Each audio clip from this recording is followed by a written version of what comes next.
So in hockey, the purpose is to train so you can perform at your best for during a game and throughout a season, right? So I just threw a few things down here. You got to work on your gas tank, which I think is number one. You agree? Number one. Dalton agrees it's number one. Your gas tank. Can I last? So if you're only doing a couple reps, short duration, if you haven't pushed yourself so that you're out of breath or you can't hold that capacity for a long time, you will not last in hockey. Not going to happen. You have to be able to last. The other thing you want to have is a base strength. Very, very important because you got to be strong. You got to be able to have a little bit of a frame on you. You need to have speed. You need to have agility. You need to have power. Those are all different things. Yep. You need to have mobility. You need to have quickness. Then you need to be able to recover and prevent injuries. And it's a lot of stuff.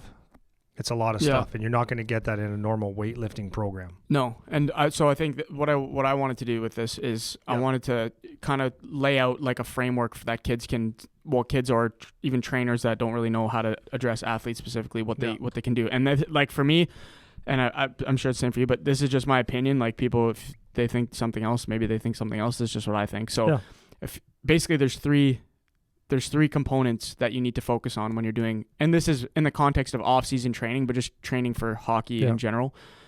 First, like you said, capacity is number one. If you need to never get tired. That is the number one thing, because if you get once you get tired, everything starts to break down. You become mentally weak. Yeah.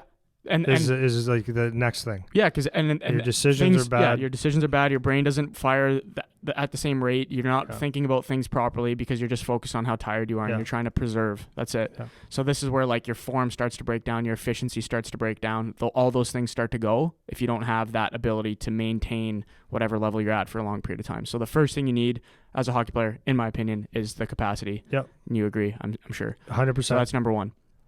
Second thing. And this is the biggest thing, actually the capacity thing I'll get to that after. But second thing to me, most important after the capacity is like movement integrity, injury prevention, mobility stuff is number two for me. Yep. Because if your joints aren't strong, if your tendons aren't strong, if your ankle stability isn't strong, balance isn't good, then again, everything is going to start to break down.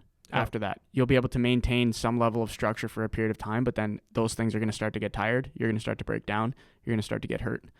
So, interesting point on that. So Charlie was doing an interview the other night, and they asked what because the one person interviewing knew Dalton, played with him in the OHL someplace, and asked, did Dalton teach you anything in life? Like, you got anything that takeaways? And he goes, I've a million. I talk to Dalton every day.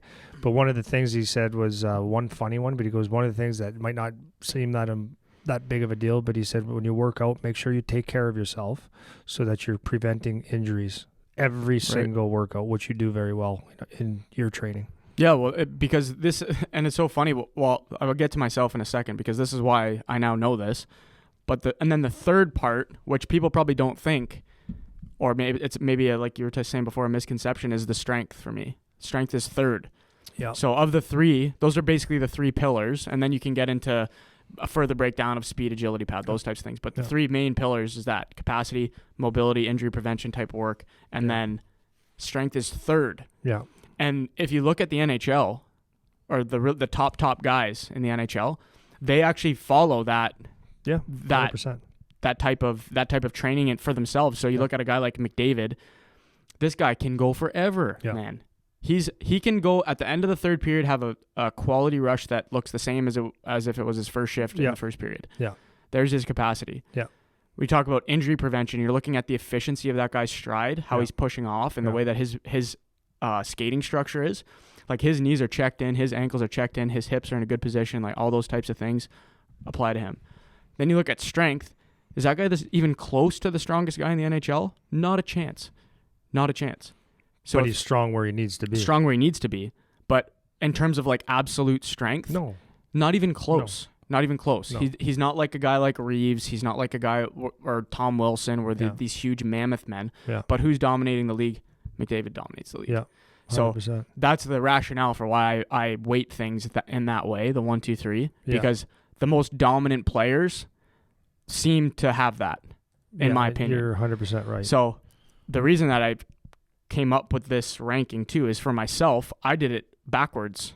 I did strength number 1, capacity number 2, and then mobility injury prevention, integrity stuff, number 3. Yeah. And but to be fair, if you back off 10 years, 15 years, 20 years or more, I mean, everyone needed capacity. That's why even the dumbest guys in the NHL would go for 2-mile runs to get their hearts going. But the game has changed as well.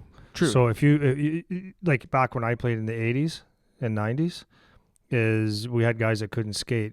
What they did is they get a hand on your stick in you, and it would just be that battle. So it was like speed. You still had to have speed. The better if you could skate, the better off you were. But these Darian Hatchers and you could just big be guys strong. like that, they were just strong and no mobility. They couldn't play today. Couldn't do it. And that's a super. So that's point. the difference. Is like it's so important now. So like, like. If I wasn't up to date on things and my son was working out, I would go my old school. This is what we did, and I'd get him to run and all that stuff. But get strong, son. Get strong. Don't be built like a fire truck, like a linebacker, not a linebacker, a running back. It doesn't work for hockey. Right.